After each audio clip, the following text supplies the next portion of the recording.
নমস্কার বন্ধুরা, আশা করি সকলে ভালো আছেন। আমাদের সাফ কথা চ্যানেলে আপনাদের সকলকে স্বাগত। গতকাল ভারতবর্ষের সাথে সাথে পশ্চিমবঙ্গের ফলও কিন্তু সবাইকে চমকে দিয়েছে।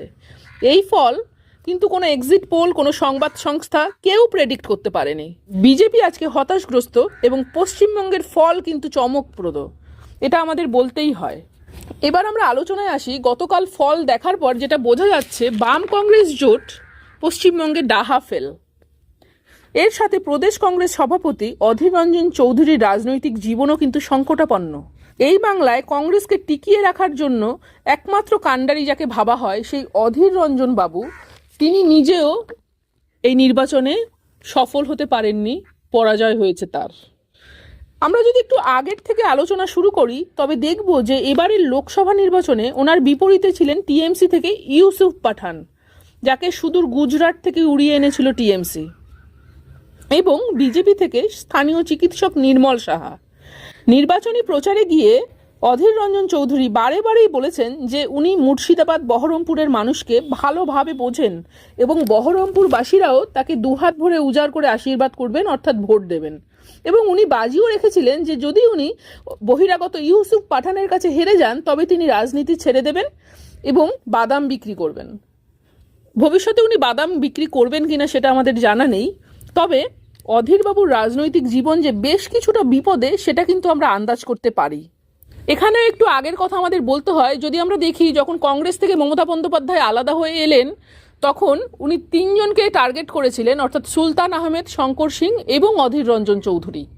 পরে সুলতান আহমেদ এবং শঙ্কর সিং নতজানু হয়ে তার কাছে ক্ষমা ভিক্ষা করে তার দলের ছিলেন, কিন্তু অধীর রঞ্জন বাবুকে কিন্তু তিনি কোনোভাবেই বাগে আনতে পারেনি এবং আজ পর্যন্ত সেটা পারেনি। তো তখন থেকেই অধীর রঞ্জন বাবুর সাথে মমতা বন্দ্যোপাধ্যায়ের একটা রেষারেষি ছিল এবং সেটা রয়েই গেছে। বলতে গেলে শেষ পেরেকটা কিন্তু মমতা ব্যানার্জি পুঁতে দিলেন।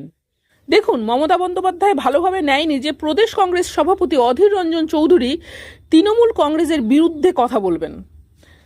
যদি আমরা দেখি যে কেন্দ্রে ইন্ডিয়া জোটে কিন্তু তৃণমূল এবং কংগ্রেস পাশাপাশি রয়েছেন, আবার এদিকে রাজ্যে অধীরবাবু বামেদের সাথে জোট করে মমতার বিরোধিতা করছেন। আমি একটু আগেই বলেছি যে বাংলায় বাম কংগ্রেস জোট এখন ডাহা ফেল, এটা আপনারা সবাই জানেন। সর্বসাকুল্যে কংগ্রেস একটি আসন পেলেও বামেদের কিন্তু সেই শূন্য থেকে শূন্যই থেকে যেতে হয়েছে। অধীরবাবু প্রচারে একটি বারের জন্যও কিন্তু রাহুল গান্ধী আসেনি বা গান্ধী পরিবারের কাউকে আমরা দেখতে পাইনি। নিজের পক্ষে কেন্দ্রের কংগ্রেসের কোনো হেভিওয়েট নেতাকেও আমরা দেখতে পাইনি। এর থেকে কিছুটা আন্দাজ করেছিল রাজনৈতিক মহল যে ভেতরে ভেতরে চাপান উতর কিছুটা আছে। শেষে মাল্লিকা অর্জুন খাড়গের নির্বাচনের শেষের দিকের যে প্রেস কনফারেন্স, যেটা নিয়ে আমাদের একটি ভিডিও আছে, আপনারা দেখে নেবেন, সেখানে বিরোধটা পুরোটাই যে স্পষ্ট সেটা ধরা পড়ে যায়।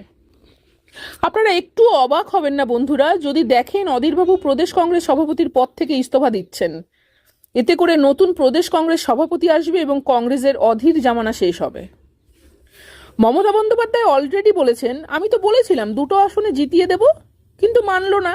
এতে ক্ষতিটা কার হলো? কংগ্রেস এখন একটা আসন। মমতা ব্যানার্জি জানেন 2026-এ যদি বাম কংগ্রেস জোট না ভাঙতে পারেন তাহলে বিপদ হলেও হতে পারে। তাই বোধহয় অধীরবাবু আউট হতে পারেন এই সভাপতির পদ থেকে। বর্তমানে অধীরবাবুর হাতে তেমন কোনো ক্ষমতা নেই, না তিনি সাংসদ পদে আছেন, না তিনি বিধায়ক পদে আছেন, না তার হাতে জেলা পরিষদ আছে, না তার হাতে পৌরসভা আছে। পুরোপুরি ক্ষমতাচ্যুত রাজনীতিতে উনি এখন। এই পরিস্থিতিতে অধীরবাবু কি পদক্ষেপ নেয় এখন সেটাই আমাদের দেখার। তার রাজনৈতিক জীবনে কি সত্যি ইতিহাসতে চলেছে, না কি তিনি নতুনভাবে মোড় ঘুরে আবার আসবেন, এখন সেটাই আমাদের দেখার। আপনাদের কি মনে হয়, আপনাদের কি মত, সেটা আমাদের জানাবেন। সকলে ভালো থাকবেন। নমস্কার।